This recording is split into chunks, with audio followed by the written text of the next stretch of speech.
So, and you see in the upper corner, it's connecting. And now we are back on. We are back live here on main stage. And welcome back, everyone. I hope you had a great networking session. So as you can see, I have a new speaker here with me online. May I introduce Fareen Shaikh. Hi, everyone. Thank you so much. So Fareen, you're a career coach. And yeah, you have quite some experience you would like to share with us.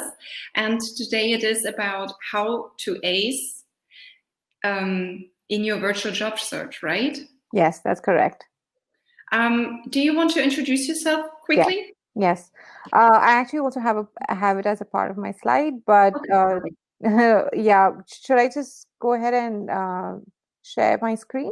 Yeah, absolutely. Share your screen, and then, as we discussed, I just disconnect, and I will follow up with everyone who is wanting to ask questions. I have the chat in mind. I have my eyes on the chat, and then 5 minutes before 5:30, I come back in, and then it's time for the questions, and I knock on gently with my voice. Sure. Thank you. I really appreciate that. See you in a second. Bye. Great. So I'm just going to quickly share my screen. There it is. Great. So thank you, everyone, for joining me today. Really appreciate you spending some time with me. What I'm going to talk to you about is how to ace your virtual job search. Considering that everything is now gone virtual, I think it's extremely important to keep certain aspects, like there could be guidelines or etiquettes in mind to make sure that you're ahead in your job search.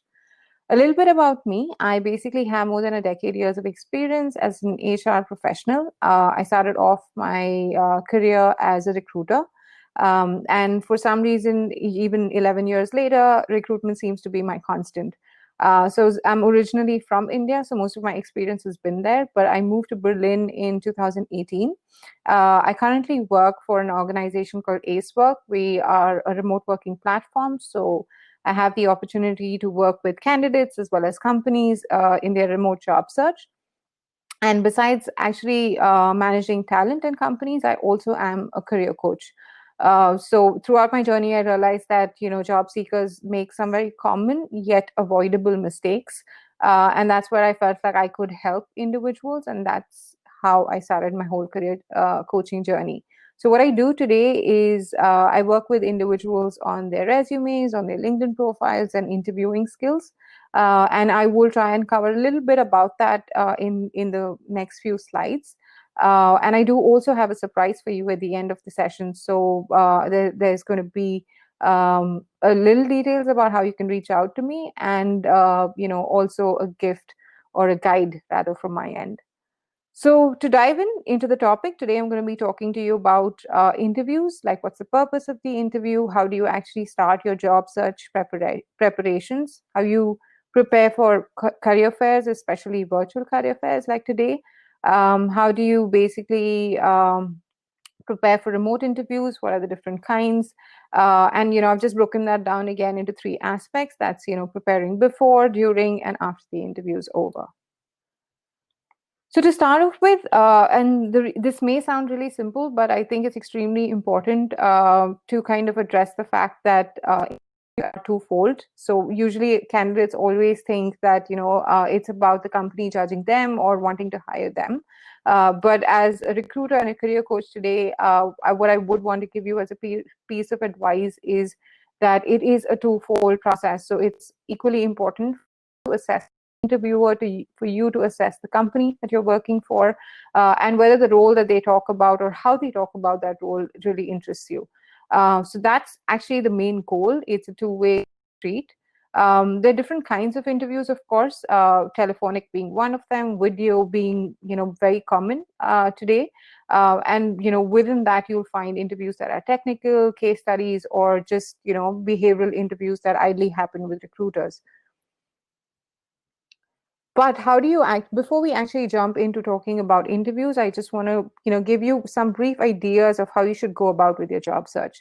So try and plan strategically. So don't do the spray and pray method. And if you're wondering what that is basically just looking at every job description and thinking that you actually are a fit to the company, and then just straight away applying for them.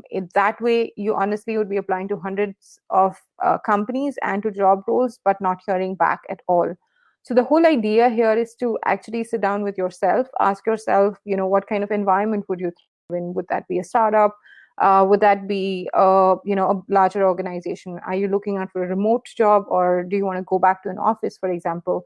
And ask yourself all these right questions, and then shortlist about 5 to 10 companies that you ideally would like to work for. You need to also resonate with the company values and, of course, the job role. Once you have a list of 5 to 10 companies, your next step would be then looking at their competitors. Of course, if you do come across any role on job boards, they definitely get in the list. But the whole idea is to not start applying for jobs blindly, but being extremely strategic about which is the company that you feel the best for yourself. The second part would be once you do have a list of companies that you would want to apply to, you need to make sure that you have your resume in place. So what I really do and work with my clients is on making sure that you have a master resume, and then learning how to tailor your resume to every new job that you're applying to.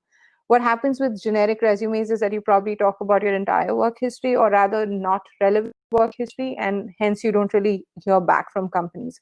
So the whole idea of tailoring your resume, one, is to make sure that you're talking about relevant details as well as speaking the same language. So you need to at least be a 70% match. So when I say 70% match, you can always start with reading the requirement section, seeing, if you do have the must-have skills, and if you do, you should definitely apply to the role. And then you move on to reading the responsibilities and asking yourself, do you really have that experience? And if you do have that experience, and again, on those aspects, it's 70% match, you should definitely apply for the role. Most of the companies today use a system called an ATS system, and you can also make sure. So an ATS system is a system that kind of grades your profile before it goes to a human. And the best way to beat that is to be a 70% match, not only with the responsibilities, but also, with the keywords. So don't just sprinkle keywords. Don't, storm it with a lot of keywords and make the content lose its impact. The third part is your cover letter, which is very commonly found in the roles, both remote as well as roles here in Germany. I would always say, create a hook by talking about why you do what you do, or what is it about the company that really caught your eye, or why this role. The body of the email, the second part, can then talk about some relevant accomplishments. Just give it as a teaser so that you can talk about it more on your resume.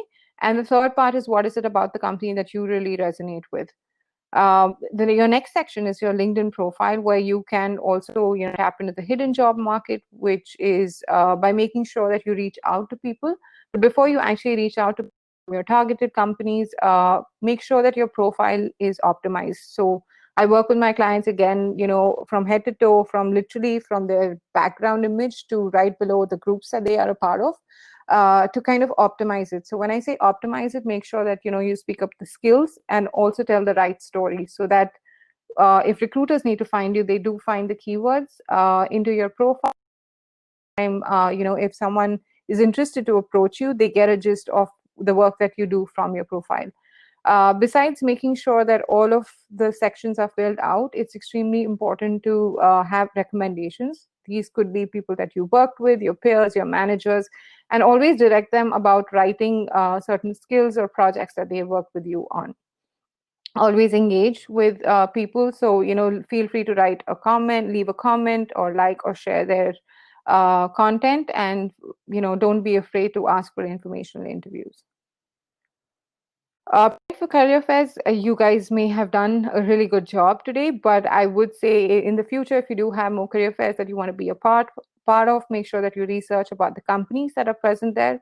Have your elevator pitch in place. Your elevator pitch basically talks about who you are, what you do, and why you do what you do.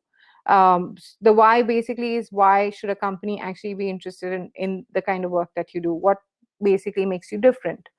Attend the presentations and always keep your questions ready for the recruiters. So, ask them about the role, the hiring process, if there are any professional development activities that they can be a part of, and what exactly is the company culture.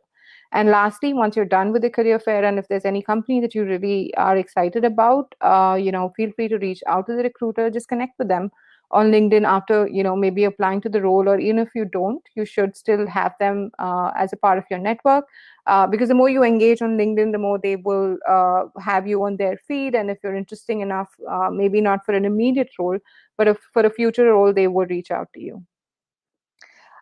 Just touching base on the important video interviews, there are two kinds. One is synchronous and asynchronous. With synchronous interviews happen when, if the candidate and the interviewer at the same time, and that usually happens through Zoom or Hangout. Asynchronous interviews happen pre the interview stage. So the companies would ask you a couple of screening questions, and then they would ask you to record the video. And for that, for both synchronous and asynchronous videos, the next few slides will actually touch base on that. So preparing before the interview, you need to make sure that you research about the company. So research about the company on their website, on their social media, Glassdoor, which I would say take it with a pinch of salt, but reach out to current and past employees. Then I would tell you to know your job inside out. So make sure that you're tailoring all your answers and your resume to the job description. Research the company and your industry. If they're not formal, then I would say, just dress up casually, like maybe semi-casual. But if you're applying to a company that is more formal, then, even if it's a video interview or if it's a asynchronous video interview, you should be dressing up exactly like the company culture. Practice common interview questions. You can always Google, basic behavioral questions. Or title-based questions. So if it's an HR interview, talk about common HR interview questions and always prepare them in advance and make sure that you're weaving in the company culture as well as your experience in it. Test your equipment, make sure that your internet is fine, your mic is working, your lighting is fine. And always also prepare for questions with the interviewers. So list down a couple of questions that you would want to ask the interviewer and ask them, because it's the foundation for the interviews to come. And last but not the least, always rest it out a day before the interview. Don't stress too much about it. Have a good night's sleep, and have some hot tea with you while you actually give the interview. How to create the right impression during the interview. So always, hi, do I have only 5 minutes? Yeah, you're pretty good. Okay, sure. I should wrap up in 2. Great. So always look into the camera and smile so that, you create a feeling of actually looking into that, maintaining that eye contact. Take your time and answer the questions. If you feel nervous at any point, always ask them that, I need some time to think. If you think that you don't know the answer, you can tell them, can we come back to this question? So make sure you kind of do that. If you're taking notes before the interview, do write, do let them know that you will be doing that. And always have an open, positive body language. Don't shrug, don't fold your hands like this, but just always be happy and positive. And that will definitely show. And lastly, to stand out with your interview, what you should be doing, definitely, I mean, I've been interviewing for so many years and I don't find a lot of thank you messages. It's just a nice way to tell someone that you appreciate them spending some time with you to get to know you better. So drop in a thank you email pretty much at the end of the day. If there's anything that you think that was missing to be discussed, you can also add that in an email. It's a great way to create that impression. Connect with them on LinkedIn, because you already, now they have a face to your name, so don't hesitate from doing that. But I would always follow up on email. So, don't do that on LinkedIn. I would just follow up with them on their professional ID. And you can follow up with them, between 3 to 5 working days. And always probably, end it with an open-ended question saying that, when can I reach out to you? Is the next 2 or 3 weeks a good time to get some feedback? Yeah, that's pretty much like I always tell everybody is that, it's not so much about you being judged, but also playing an equal part. In the interview process, always go with a couple of questions or an agenda in mind, and you definitely will be fine. In case if you would like to work with work that I do, that's my website. That's fareenshaikh.com. Like I said at the start, I basically help people with resumes, LinkedIn, their LinkedIn profiles, and skills. Interview skills. I'm offering a 20% to anybody, and that's the code. It's only available to the end of this month, but feel free to use that. And besides that, that is a link to an interview guide, especially a remote interview guide. So if you're looking for remote opportunities, the questions differ a little bit. So yeah, all you can do is just take your camera and just get the scan of the barcode, and you should receive the guide. Thank you very, very much. This is your class.